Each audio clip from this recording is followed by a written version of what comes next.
the cameras flashed, the crowd froze. And just like that, Hollywood had a brand new obsession.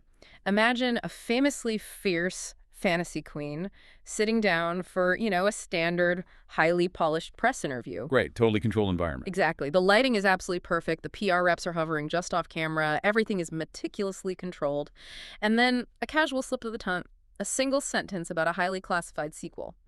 The PR reps probably gasped, but it was already too late. The internet absolutely erupted, and that is exactly the kind of chaos we are unpacking today. Welcome to a deep dive on Starscope Report. Join us as we uncover Hollywood drama, music industry shakeups, and viral influencer scandals.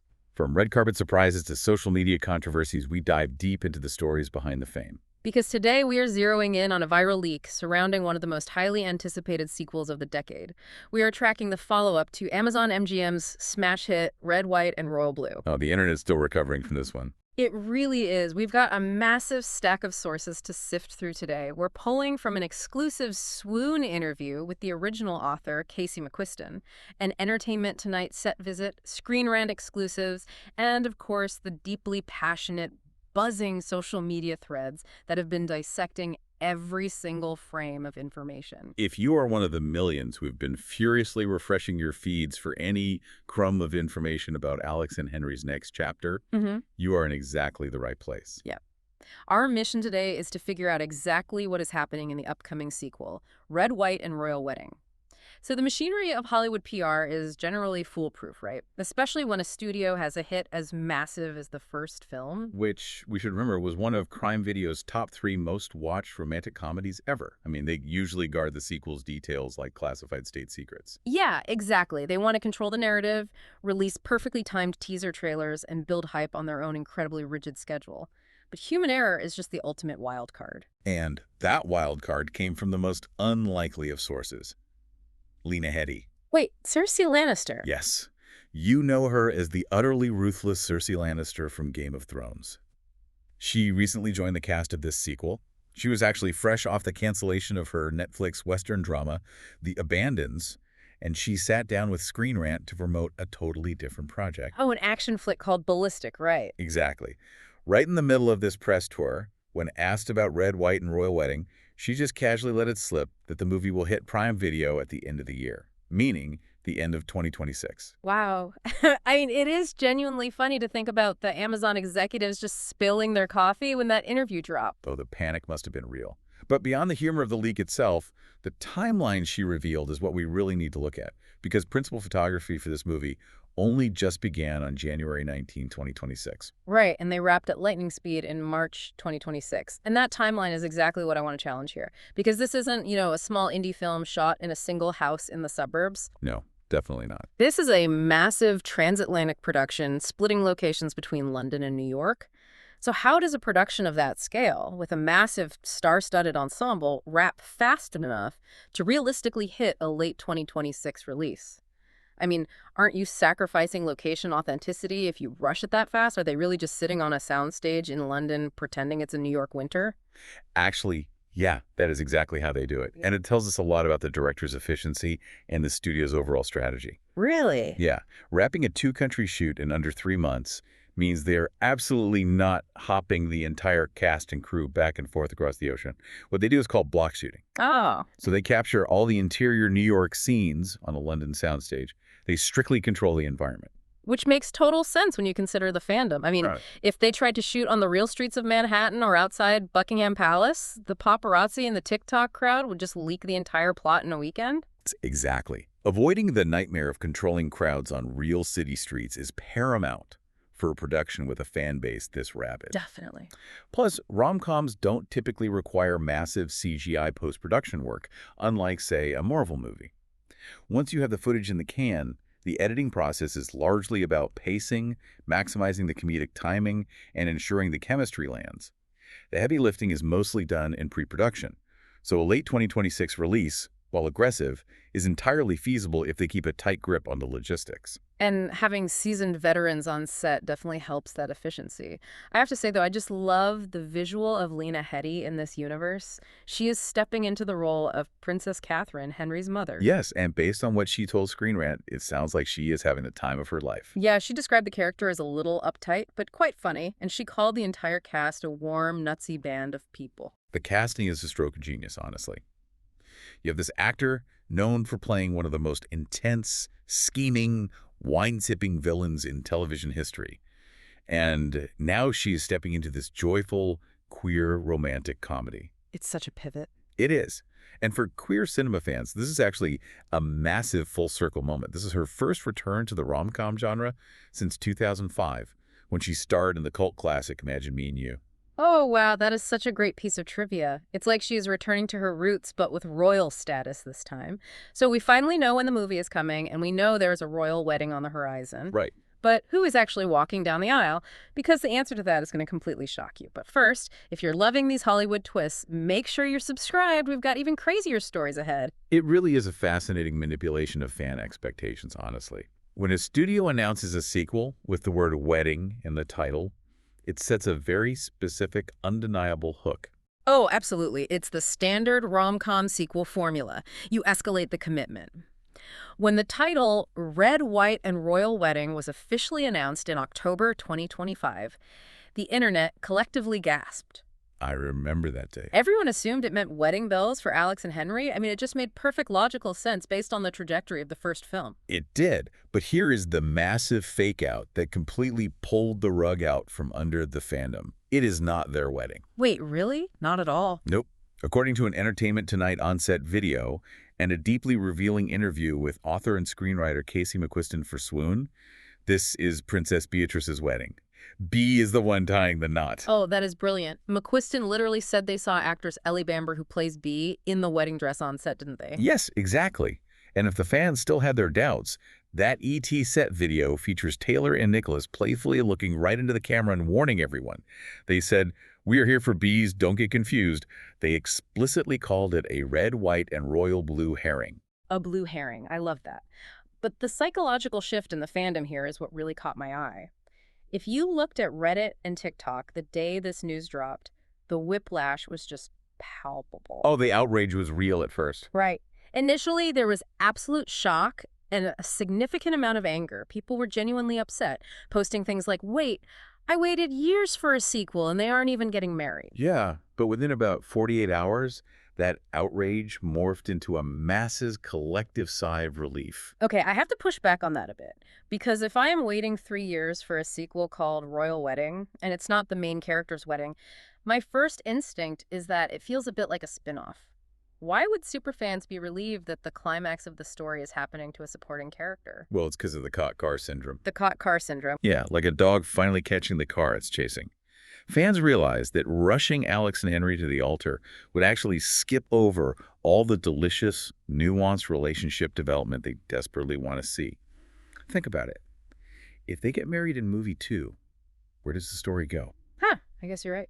By making it Bee's wedding, the writers are giving Alex and Henry a high-stakes, highly public backdrop to explore their relationship without the absolute finality of their own marriage plot. It gives the characters room to breathe, to figure out how to actually be together in the spotlight without the pressure of a ring. I see what you mean. The wedding is the pressure cooker, but they aren't the ones being cooked. It's a brilliant way to have the spectacle of a royal event while keeping the central romance grounded. Exactly. And this ties directly into the fascinating multiverse that Casey McQuiston is building, which honestly might be my favorite part of this whole production. In the Swoon interview, McQuiston broke down this strict rule of separating book canon from movie canon. Which is an incredibly rare stance for an author to take. Usually, adaptations are viewed as either completely subservient to the source material, or they go off the rails and the original author just disowns them. Exactly. But McQuiston is fully embracing the divergence. They recently posted on their Instagram story that in the original book universe, Alex and Henry eventually get married, they live in Texas, they practice law, and they become girl dads. Right. That is the definitive, unchangeable book future. But McQuiston stated clearly that the movie canon is a totally different parallel universe. The movie future is, quote, to be determined. And they actually planted the seeds for this divergence in the first film. How so? Well, in the movie canon, Alex is already in law school early, which differs from the book timeline. And Henry is a middle child instead of the youngest. McQuiston considers both universes equally valid. This strategy completely frees the screenwriters. They don't have to contort the plot to hit specific checkpoints from a book that doesn't even exist yet. It's so liberating for the story, and it plays directly into the theme McQuiston articulated for the sequel. They ask the question, what does real partnership look like after the rom-com is over? For you listening, whether you are constantly in the public eye or just a regular person navigating a long-term relationship, that is an incredibly relatable premise. Absolutely. You have two young, high-profile men with massive dreams facing immense external pressure, realizing that love isn't just the grand gestures. As McQuiston put it, it isn't always going to be confetti and fireworks. It's the reality of waking up on a Tuesday and figuring out how to communicate, but amplified by the fact that the entire world is watching your every move. It's a pivot away from the fantasy of the first film into something much more grounded and mature. But they aren't losing the spark. In fact, if you thought the first movie was steamy, you aren't ready for this twist. There is a massive tone shift coming, and we are going to dive into the shocking new direction the creators promised. Stay tuned and hit that subscribe button so you don't miss what's coming next, because we will absolutely be tracking this movie all the way to its premiere. Right, so that shift in tone is directly tied to a major shift behind the camera. Unlike the first movie, there is no sequel book to adapt. Which is huge. It is. They are charting completely new territory. The screenplay is totally original, co-written by the first film's director, Matthew Lopez, Gemma Burgess, and Casey McQuiston. But Matthew Lopez is not in the director's chair this time. No, he isn't. They brought in someone new, Jamie Babbitt. And bringing Jamie Babbitt on board is such a massive signal to the audience. I mean, she is a legend in the queer cinema space. She directed the iconic 1999 satirical comedy, But I'm a Cheerleader. Which is a classic. Absolutely. And her involvement indicates a very specific visual and comedic sensibility. But I'm a Cheerleader was a pioneer in colorful, unapologetic, sharp, queer satire. It wasn't about tragedy. It was about exposing the absurdity of heteronormative expectations. Yeah, and bringing that energy into a movie about a royal wedding is just a perfect match. So what does that actually mean for the vibe of the movie? The real main event here is a series of incredibly juicy quotes delivered by McQuiston at Prime Video's Obsessed Fest. Oh, those quotes were everything. Right. McQuiston promised that the sequel will feature much more domesticity now that the boys are publicly together. But here is the kicker. They are dialing up the intimacy. McQuiston explicitly stated that this movie is a couple degrees spicier than the first movie, and that the intimacy is really beautiful and really fun to watch. Spicier domesticity. It almost sounds like a contradiction, but it's exactly the sweet spot they need to hit. Okay, I have to jump in here and play devil's advocate because the hype machine for this is out of control. Fair enough. Hit me. Can a sequel actually maintain the magic of an enemies to lovers story when the couple is already happy and doing chores together? Think about it. The entire engine of the first movie was the friction. It was the forbidden nature of the romance, the sharp banter, the constant anxiety-inducing tension of getting caught by the press or their parents. That's true. Now, they are out, they are happy, and they are navigating a wedding that isn't even theirs. The stakes are sky high for Amazon MGM to replicate their previous success, but they are doing it without source material and without the built-in tension of a secret romance.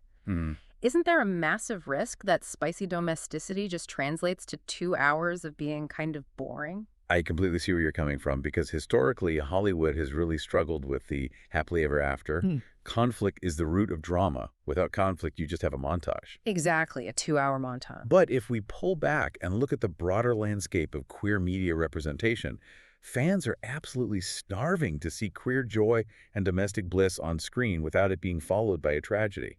Oh, that is a very fair point. The bury your gaze trope is still a massive shadow over the genre. Exactly. For decades, queer cinema was defined by the struggle, the trauma, the heartbreak, and the fight for basic acceptance. The first film gave us the angst and the fight. Yeah, they earned it. Right, so the audience actively wants this spicier domesticity as a reward. They want to see what it looks like when two men in love, just get to be in love, navigate regular family dynamics, and go to a wedding together like any other couple. That makes a lot of sense. The tension doesn't have to come from will they or won't they break up. The tension can come from the external pressures of their political roles, the comedy of their incredibly different families colliding, and the sheer entertainment of watching two charismatic leads bounce off each other. The spicy element ensures it doesn't get mundane. It just shifts the focus from the chase to the reality of an established, passionate relationship. You just completely changed my mind. The joy is the reward. Yeah. And they're backing up this new, joyful tone by expanding the cast with some serious comedic firepower. They really are. Obviously, we have the returning heavy hitters. Uma Thurman is back as President Ellen Claremont, Sarah Shahi as Zara, Stephen Fry as the King, Rachel Hilson, Clifton Collins, Jr.